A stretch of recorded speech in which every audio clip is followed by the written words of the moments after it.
Assalamualaikum warahmatullahi wabarakatuh. Halo Sobat Inspirasi, kita ketemu lagi ya di Ranah Inspirasi. Kali ini Rere nggak sendirian loh ya. Pastinya akan menghadirkan narasumber-narasumber yang inspiratif sekali ya.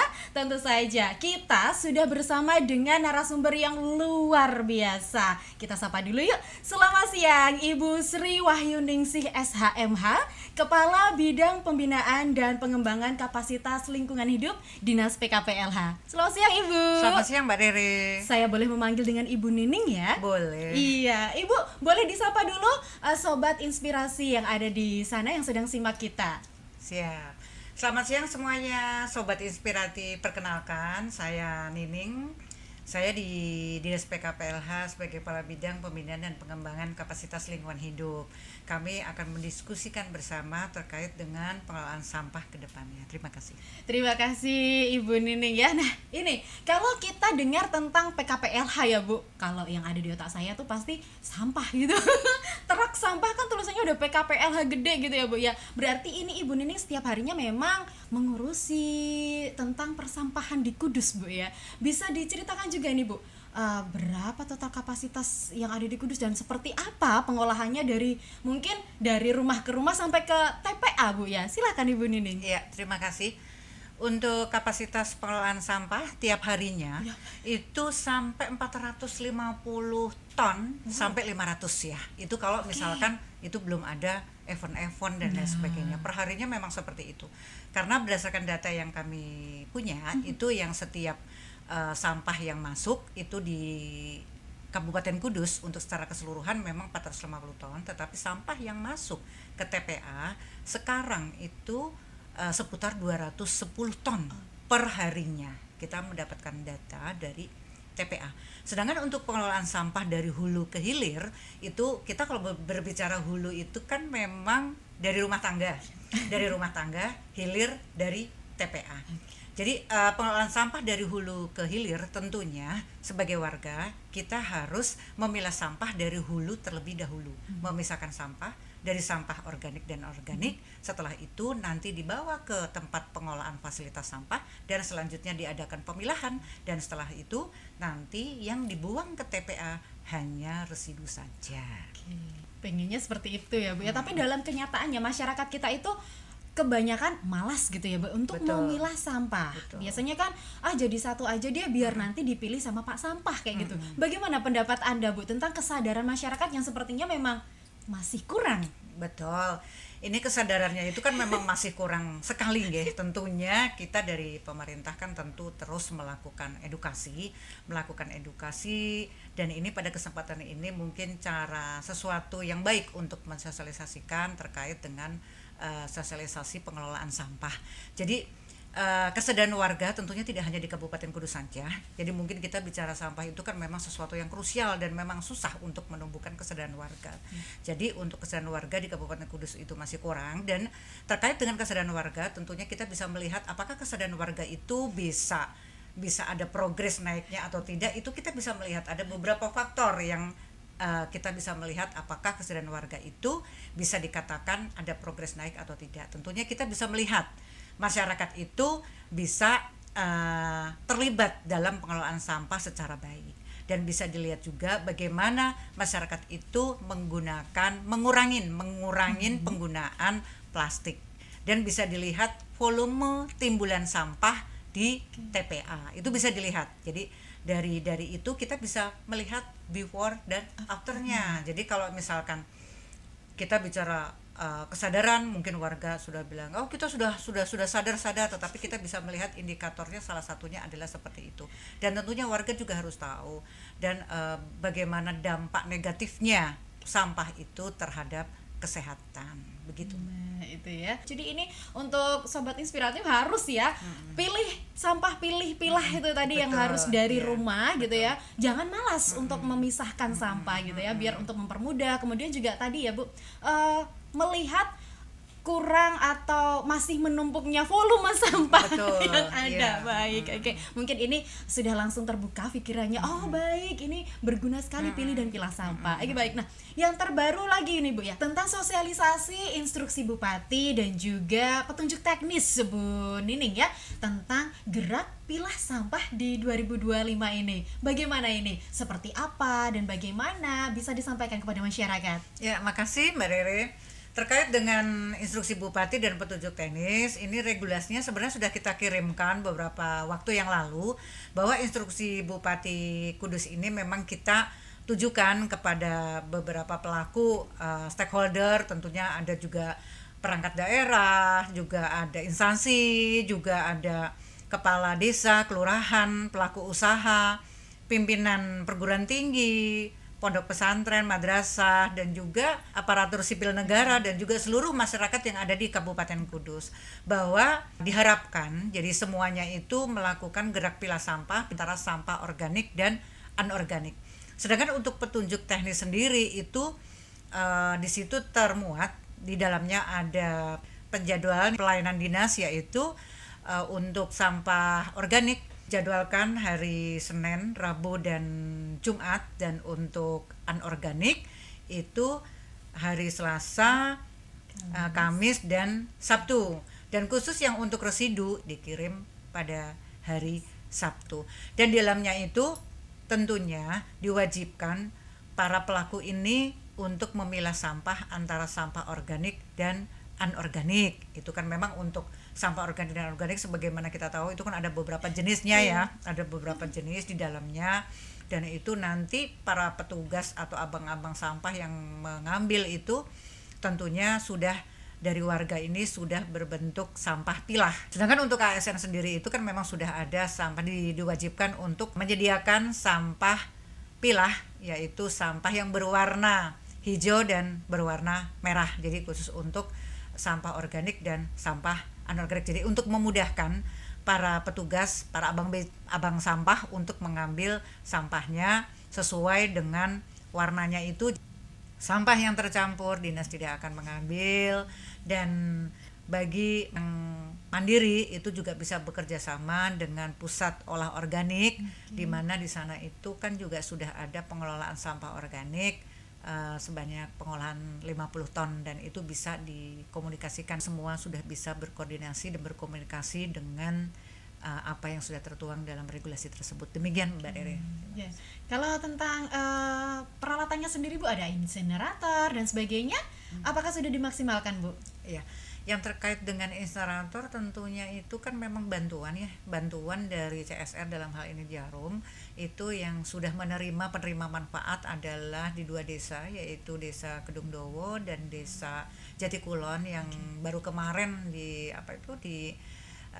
serah terima bantuan tersebut, juga dihadiri oleh Bapak Bupati Kudus dan para pejabat di PT Jarum, dan juga Kepala Dinas PKPLH, dan juga beserta tamu-tamu undangan yang lain, bahwa untuk insinerator yang ada di 2 desa tersebut itu sudah dilaksanakan dengan baik, bahwa di satu desa di Desa Kedungdowo itu juga untuk pengelolaan sampah bisa diolah secara mandiri, dan sudah bisa mengolah sampahnya dengan tidak dibuang ke TPA. Dengan satu desa yang lain juga masih 50% yang masih dikirim ke TPA, tapi 50%-nya sudah bisa dikelola secara mandiri. Tentunya penggunaan insinerator ini menggunakan prinsip kehati-hatian dan juga tetap mendasarkan pada aturan yang berlaku. Ya, semoga desa-desa lain bisa segera menyusul ya Bu, Ya. dan semoga permasalahan sampah ini bisa segera teratasi. Ya. Baik, jadi memang sudah disampaikan secara rinci ya Bu ya dalam instruksi Bupati, kalau kita harus memang pilih Terpilah. pilah sampah ya Bu ya, gerak pilah sampah Ya. ini yang terbaru. Jadi dimohon sekali gitu untuk masyarakat Kudus terutama gitu ya Bu, yang mungkin masih belum sadar akan pentingnya pilah sampah. Ini sudah ada instruksi bupatinya ya Bu ya, yang mungkin bisa disampaikan juga untuk masyarakat sekitar melalui mungkin RT kayak gitu ya Bu ya. Betul. Sosialisasinya. Baik, terima kasih Ibu. Nah, kalau tentang sampah sendiri, itu membutuhkan alat-alat berat, alat-alat besar yang tentunya tidak murah gitu ya Bu ya, untuk dibeli dan kemudian digunakan untuk mengurangi sampah atau mengolah sampah. Bagaimana nih Bu? Apakah ada bantuan keuangan yang akan diserahkan ke setiap desa atau bahkan mungkin sudah diserahkan? Bu Nining silahkan. Ya, terima kasih Mbak Rere. Terkait dengan bantuan keuangan, memang direncanakan tahun 2026 itu ada bantuan untuk 123 desa, di mana untuk bantuan tersebut difokuskan untuk pengelolaan persampahan, terutamanya sarprasnya. Jadi untuk pemberlakuannya satu desa dengan desa yang lainnya tentunya berbeda. Jadi berbeda. mungkin satu desa sudah memiliki TPS, tapi satu desa juga mungkin belum memiliki TPS. Satu desa sudah memiliki bank sampah, mungkin di desa lain sudah memiliki TPS 3R. Itu pemberlakuannya itu nanti beda untuk pengusulan anggarannya. Kalau untuk TPS 3R tentunya kita itu berharap, karena TPS 3R dibandingkan dengan yang lainnya itu memang ada tempat pengolahan sampah dan ada pemilahan ya, yang nanti yang kedepannya kita harapkan semakin di desa dan kelurahan tentunya itu kan memang semakin banyak TPS dan TPS 3R ada. Jadi untuk bantuan-bantuan keuangan itu diambilkan contoh seandainya mungkin sudah memiliki TPS 3R tetapi masih sarprasnya yang belum lengkap. Seandainya mungkin untuk pemilah sampah organiknya yang belum ada, mesin presnya belum ada, dan untuk pengolah sampah organiknya belum ada. Nah, itu nanti bisa diusulkan. Jadi tergantung dari per wilayah kebutuhan apa sarprasnya yang dibutuhkan khususnya untuk pengolahan sampah. Oke, baik, jadi berbeda ya Bu, dari 123 desa dan kelurahan nanti akan mendapatkan semua 123 desa. Oh ya, 123 desa ya. Semoga bisa segera terrealisasi ya Bu ya. Semoga persampahan ini juga penanganannya segera cepat gitu ya kalau terrealisasi. Nah, tadi disebutkan sama Bu Nining ada TPS 3R. Ini mungkin masih awam untuk sobat inspirasi ya. Bisa dijelaskan seperti apa Ibu TPS 3R? Ya, makasih Mbak Rere. TPS 3R sendiri itu artinya adalah tempat pengolahan sementara melalui prinsip 3R. 3R adalah reduce, reuse, recycle. Reduce sendiri adalah mengurangi sampah. Jadi kayak kita ambil contoh, misalkan mungkin kalau kita melihat di mana itu Swalayan, Indomaret, Toko Ada dan lain sebagainya, kita kan sudah tidak menjumpai untuk pembelian dengan menggunakan plastik. Jadi harus menggunakan tas ramah lingkungan. Kabupaten Kudus sebenarnya regulasi ini sudah jauh hari sebelumnya sudah ada dan diawali dibandingkan dengan daerah lain loh sebenarnya. Sudah ada sebenarnya regulasi pembatasan masalah plastik ya, penggunaan itu. Terus yang untuk reuse itu jadi menggunakan kembali tanpa merubah bentuk. Menggunakan kembali tanpa merubah bentuk. Jadi seperti kita botol aqua itu kalau setelah kita gunakan tidak dibuang tetapi misalkan digunakan untuk tempat tanaman-tanaman gitu bisa bukan untuk minyak misalkan untuk minyak goreng, itu yang untuk reuse menggunakan kembali tanpa merubah bentuk. Nah, yang terakhir itu recycle. Recycle itu adalah mendaur ulang. Mendaur ulang dalam arti bisa menggunakan kembali tapi bisa untuk merubah bentuk. Kita ambil contoh itu bohlam lampu. Misalkan bohlam lampu kalau sudah tidak digunakan bisa dimanfaatkan untuk tanaman-tanaman, dikreasi gitu. Jadi memang dimanfaatkan kembali dengan merubah bentuk, mendaur ulang. Jadi itu masing-masing artinya seperti itu. Dan terkait dengan tempat pengelolaan sementara melalui reduce, reuse, recycle, sebenarnya banyak manfaat yang bisa diambil oleh warga ya. Jadi dengan diadakan pemilahan itu tentunya kalau TPS 3R itu kan menggunakan pemilahan sistem. Kalau TPS bank sampah kan tidak. Kalau bank sampah itu kan hanya pengumpulan dan pemilahan daur ulang yang bernilai ekonomis. Jadi lebih kecenderungan sampah anorganik. Tetapi kalau TPS itu kan hanya tempat penampungan sementara sebagai transit sebelum dikirim ke fasilitas yang lainnya.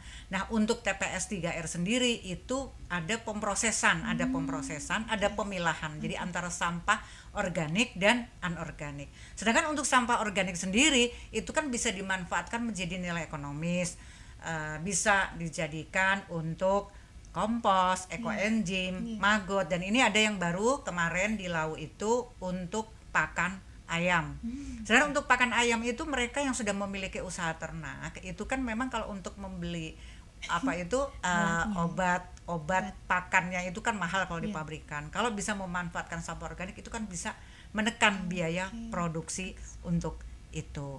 Untuk yang sampah organik, dan organiknya sendiri itu kan juga bisa didaur ulang dan bisa mendapatkan nilai ekonomis dari reduce, reuse, recycle tersebut. Itu kan banyak sekarang pameran-pameran dari sampah dari daur ulang. Nah, itu kan juga kalau itu yang apa itu bisa dijadikan nilai ekonomis. Tetapi kalau seandainya kita mau bekerja sama dengan CSR itu bisa. Jadi mungkin dengan Jarum sendiri itu kan memiliki fasilitas pengelolaan sampah organik sebanyak 50 ton. Mungkin kan Mbak Rere sudah tahu. Jadi memang sebenarnya kalau untuk di Kabupaten Kudus itu untuk sampah organik itu sudah ada yang menerima untuk pengelolaannya sepanjang sampah itu sudah dipilah. Jadi kan memang ada kriteria sampah-sampah organik yang nanti bisa diambil. Nah, ini tinggal yang anorganiknya juga bagaimana. Nah, ini dengan berkaitan itu kan tentunya dibutuhkan kesadaran warga untuk memilah sampahnya. Jadi sebenarnya kita itu sudah ada inbub, sudah ada juknisnya, sudah ada apa itu pendampingan, sosialisasi dan lain sebagainya, dan juga rencananya ke depan ada bantuan keuangannya juga. Sebenarnya kan kita sudah berinovasi untuk bagaimana caranya sih supaya sampah ini juga bisa terselesaikan dengan baik. Dan juga selain kita bekerja sama dengan CSR, jadi kalau sementara ini kan kemarin sudah ada penyerahan bantuan insenerator di dua desa, yaitu Desa Jatikulan dan Desa Gedung Dowo yang melalui pemberdayaan masyarakat. Dan nanti yang di TPA itu terkait dengan pengelolaan sampah masih direncanakan, masih berprogres itu menggunakan sistem teknologi RDF. Itu rencananya seperti itu. Sementara sudah ada bantuan juga yang diserahkan ke dua desa ya Bu. Semoga yang kedua desa itu yang insenerator ya. Itu yang desa. Semoga bisa langsung dimanfaatkan sebaik-baiknya ya Bu ya. Dan ini juga ada progresnya yang untuk yang setelah menerima bantuan insenerator itu dari desa itu sudah bisa mengelola sampahnya secara mandiri. Yang satu desa, yang satunya desa lagi yang tadinya secara full dibuang ke TPA, sekarang itu sudah menekan dengan ada bantuan insenerator sudah 50%. Jadi yang untuk desa yang satunya itu sudah 100% mengolah sampahnya secara mandiri karena ada bantuan insenerator, dan yang satunya lagi masih berproses untuk 100% untuk dikelola secara mandiri. Jadi sementara ini 50% masih dikirim ke TPA. Ya. Semoga desa-desa lain juga bisa mengikuti ya Bu ya. Amin. Nah, kalau tentang sampah sendiri ya Bu, ini kan masuk pasti kalau nanti ada penilaian Adipura nih Bu, pasti sampah itu jadi apa ya? Pantauan utama gitu. Bagaimana tentang Adipura 2025 Ibu ya, dan bagaimana tentang Kudus sendiri Bu? Apakah masih mungkin untuk bisa meraih Adipura nantinya? Monggo Bu Nining. Saya informasikan terlebih dahulu terkait dengan Adipura, bahwa untuk Adipura sendiri tahun 2025 itu ada perubahan terkait penilaian Adipura. Jadi secara garis besarnya untuk penerima penghargaan itu kalau dulu itu hanya sampai di level 3 kategori. Jadi kalau dulu ada Adipura Kencana, Adipura, ada sertifikat Adipura. Kalau sekarang kategorinya sudah ditambah satu lagi. Jadi yang satunya lagi nih yang bikin horor, daerah-daerah kabupaten kota, yaitu akan ada predikat kabupaten kota terkotor. Nah itu jadi kita kan juga nggak mau kan Kabupaten Kudus yang kita cintai mendapatkan predikat itu. Jadi bagaimana supaya kita berusaha paling tidak minimal bersih saja dulu, teratasin kan kayak begitu. Jadi memang di situ banyak indikator-indikator penilaian-penilaian yang memang dibutuhkan kolaborasi kerja keras dari teman-teman semua. Ini memalukan sekali kalau sampai dapat predikat itu ya Bu. Semoga tidak, dan semoga perjuangan kita semua ini ya, karena memang sampah tidak hanya tanggung jawab dari pemerintahan saja, tapi semua bertanggung jawab, terutama dari lingkungan rumah. Betul sekali, seperti yang disampaikan sama Bu Nining tadi, dari hulu ke hilir. Dan ini kesadaran juga harus ditingkatkan ya Bu ya. Baik, apa ini Bu dari kesimpulannya dari obrolan kita siang ini ya Bu ya, tentang sampah yang bisa disampaikan untuk masyarakat? Ya, jadi begini terkait dengan diskusi kita pada siang hari ini, tentunya pengelolaan sampah ini bukan tanggung jawab per orang, tetapi juga tanggung jawab bersama, kan kayak begitu yang pertama. Dan yang kedua tentunya SDM. Jadi untuk pengelolaan sampah diperlukan SDM, sumber daya manusia.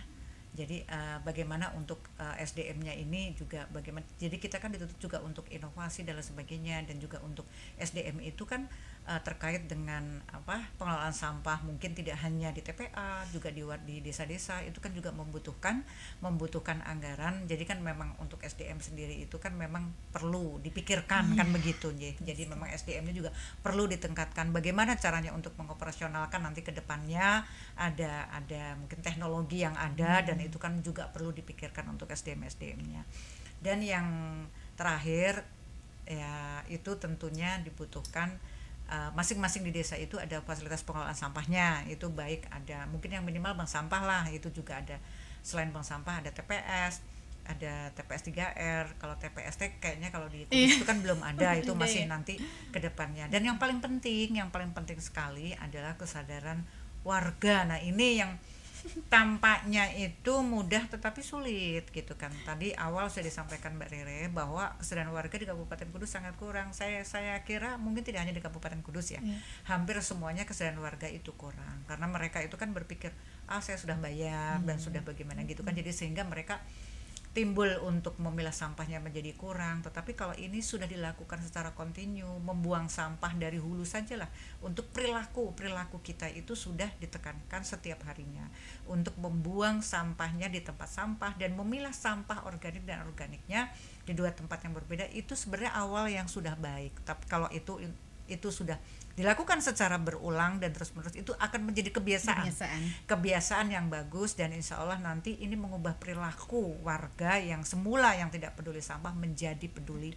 sampah. Iya, terima kasih Ibu Nining ya. Nah, untuk Sobat Inspiratif ya, ini perlu kita sadari juga ya, sampah itu nggak cuman kita buang aja terus jadi urusan petugas pengambil sampah. Betul, ya Bu Nini ya, tapi memang benar-benar ditanamkan di hati, di pikiran kita, biar terbuka, biar peduli sama sampah. Ada juga sampah yang bernilai ekonomis kan Bu, kalau setelah diolah gitu kan. Nah, ini juga akan mengurangi tumpukan sampah, kan nggak mau juga ya melebar kemana-mana sampahnya, nggak diambil-ambil sama petugas seperti itu ya. Tadi sudah dijelaskan oleh Bu Nini, ada jadwalnya, pengambilan sampah organik dan anorganik, kemudian untuk pengolahan sampah. Jadi kita harus benar-benar menerapkan juga ini dari diri sendiri.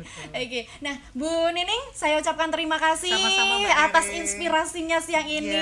Mungkin dari sampah menjadi hal yang terbaik untuk kita nanti dapat adipura ya Bu ya. Wah, semoga saja. Ya, terima kasih atas kehadirannya Bu Nining. Sama-sama. Sangat menginspirasi. Semoga kita bisa bertemu kembali di podcast selanjutnya ya.